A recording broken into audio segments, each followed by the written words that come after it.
Eleições 2018. Damos continuidade hoje aqui no Jornal à série de entrevistas com os pré-candidatos ao governo de Minas. Mais uma vez, a TV Band sai na frente para informar os eleitores para que a decisão de cada um de nós, aquela que tomaremos nas urnas em outubro, seja consciente. Todos os pré-candidatos já anunciados por seus respectivos partidos serão entrevistados aqui.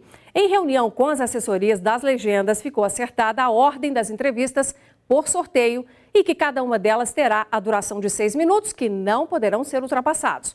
E você vai acompanhar o tempo por um reloginho aqui em cima na tela da sua TV. Sobre os temas que serão abordados, fazemos um sorteio minutos antes do jornal começar, com a presença do pré-candidato e da sua assessoria. Mas as perguntas que serão feitas, ele só fica sabendo junto com você ao vivo.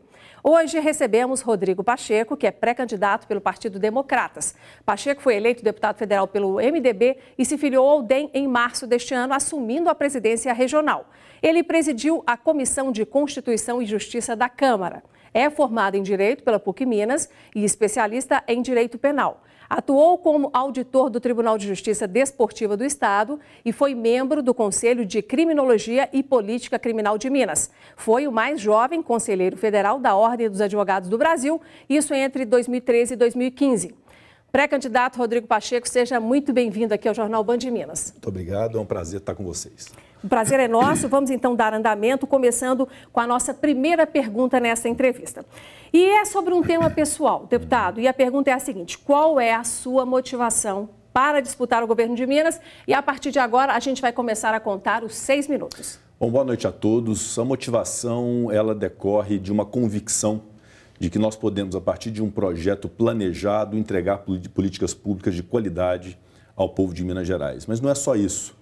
É da esperança que eu quero transmitir, assim como eu tenho muita esperança de ter um Estado melhor, que nós possamos disseminar essa esperança ao povo de Minas Gerais, que nós podemos rever e superar essa crise sem precedentes no nosso Estado. Então, é a esperança, é a convicção e é também a responsabilidade. Eu ingressei há pouco tempo na vida pública e tenho responsabilidade com o meu Estado de mobilizar todos aqueles que dentro da política e fora da política querem ter um Estado melhor e fazer as pessoas mais felizes em Minas Gerais. Está na hora de levarmos e elevarmos o nome de Minas Gerais para o protagonismo que nunca Minas Gerais poderia ter deixado de estar. E essa mobilização é fundamental e é nisso que nós nos apegamos nessa pré-candidatura ao governo do Estado.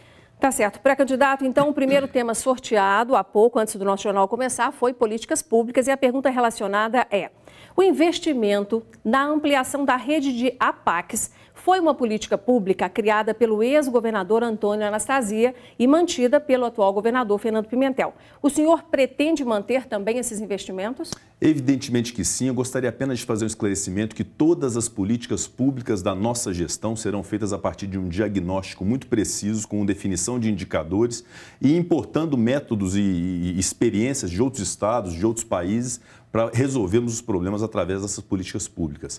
E no caso da APAC, é um método que deu certo, essa Associação de Proteção e Assistência dos Condenados, que é um método alternativo ao cumprimento das penas e que eu conheço muito bem, sei que funciona e é um método humano de se cumprir as penas. E aqui vai realmente uma advertência que, obviamente, aqueles que condenados, que queiram cumprir as suas penas, se ressocializarem e voltarem para o seio da sociedade, terão esse espaço junto ao nosso governo, inclusive através das APACs que nós vamos ampliar e incentivar. Mas aqueles que desejam continuar no mundo do crime, aqueles que não se endireitam e que não querem se ressocializar, eles terão todo o rigor da lei. Bandido não pode ter vez e aqueles que querem ficar no mundo do crime, com APAC ou sem APAC, eles terão todo o rigor do Estado na repreensão deles. Tá certo.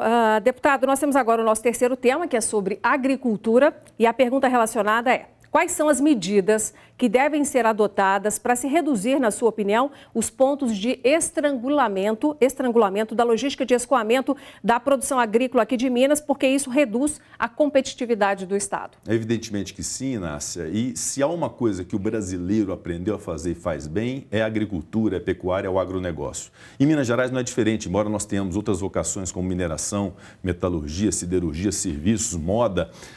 A agricultura é fundamental na nossa economia e nós temos que incentivar o agronegócio no nosso estado a partir de uma integração entre a Secretaria de Agricultura e a Secretaria do Meio Ambiente para que haja realmente o fomento dessa atividade. O escoamento da produção é parte integrante desse processo e, infelizmente, embora tenhamos em Minas Gerais a maior malha rodoviária do Brasil, nós temos também a pior malha rodoviária do Brasil. Isso é um problema que tem que ser feito a partir de um processo de liderança do governador do estado. O governador tem que ser o catalisador das forças políticas do estado para levar ao governo federal as demandas do estado e fazer com que a União, que concentra a maior parte dos recursos, faça os investimentos de estruturação na logística e nas vias do estado de Minas Gerais. Seja através de concessões, seja através de parcerias público-privadas, seja através dos recursos próprios da União e do estado, termos rodovias decentes para o escoamento da produção, porque no final das contas quem paga é o cidadão. Quando se onera a produção do agronegócio, quem paga é o consumidor final. Então essa é uma política que nós faremos com bastante precisão, com bastante atenção para valorizar a agricultura e valorizar, evidentemente, a economia do estado. Tá certo, a gente vai agora para o terceiro assunto que foi sorteado hoje também, instantes antes do nosso jornal começar, e ele está relacionado à política. Com tantos escândalos, deputada, envolvendo políticos de todo o país, como resgatar a confiança dos eleitores nas próximas eleições? Resgatar a confiança com atitudes, com decência, com ética, banindo da política aqueles que não merecem o voto.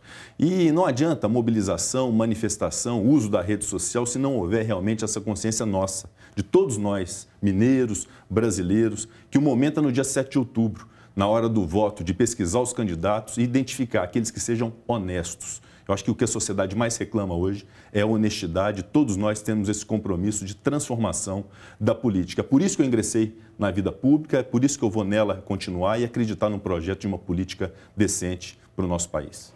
Nosso quarto assunto é sobre cultura, esporte e turismo. E Minas Gerais, resgatando uma informação, recebeu cerca de 25 milhões de turistas no ano passado, em 2017, isso segundo dados da Secretaria de Estado de Turismo, e isso gerou aí cerca de 27 milhões de reais em negócios. Ou seja, cada turista gastou aí pouco mais de R$1, que é quase insignificante perto do potencial do nosso estado, tanto do ponto de vista turístico mesmo, histórico, quanto das belezas naturais. Como mudar isso? Minas Gerais tem muita riqueza natural, tem muita riqueza artificial construída pelo homem. Há uma tradição em Minas Gerais que é invejável para todo o Brasil e para o mundo, que é a tradição cultural que nós temos. Então, nós temos todo o ambiente em Minas Gerais de fomentar o turismo. Eu não sei dizer exatamente, mas eu imagino que a cidade de Buenos Aires tenha tido mais turistas que todo o estado de Minas Gerais. Então, nós temos ainda números muito acanhados nesse setor e isso é uma política que nós temos que fazer para valorizar as tradições do nosso estado e fomentar o desenvolvimento econômico de Minas Gerais. Tá certo, então. Deputado, muito obrigada pela sua presença. Nosso tempo se encerrou. Eu gostaria de desejar boa sorte na disputa eleitoral. Muito obrigado, Inácia. Boa noite a todos. Vamos acreditar na boa política. Tá certo. Muito obrigada.